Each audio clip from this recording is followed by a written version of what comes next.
తదుపరి కర్కాటక రాశి. కర్కాటక రాశి వారికి చంద్రుడు అధిపతి. చంద్రుడు మనస్సును నిర్మలంగా ఉంచినప్పటికీ కూడా వీరికి ధనాదాయం బాగుంటుంది.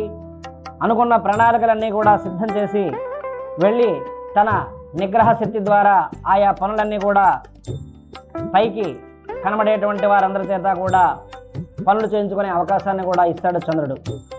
కొత్త వారికి ఉద్యోగాదులకు కొత్త ఉద్యోగం వచ్చే అవకాశం ఉంది.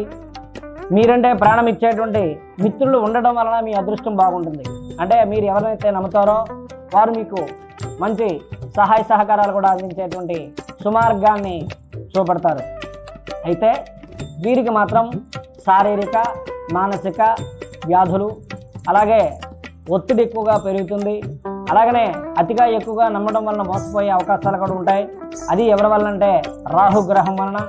ఈ రాహుకి జపములు కానీ దానము కానీ, అలాగనే రాహుకాల సమయంలో దుర్గా ఆలయంలో దీపారాధన చేసినట్టయితే వీరికి సమస్తమైనటువంటి దుర్గుణముల ద్వారా వచ్చేటువంటి ఏదైతే దుర్బుద్ధి పుట్టేటువంటి ఉంటాయో అవన్నీ కూడా అంతరించి మంచి శుభ ఫలితాన్ని చేకూరుస్తాయి. వీరు దుర్గాదేవి సందర్శన కానీ లేదంటే రాహుకాల అర్చన చేసినట్టయితే వారికి శుభ ఫలితాన్ని చేకూరుస్తారు.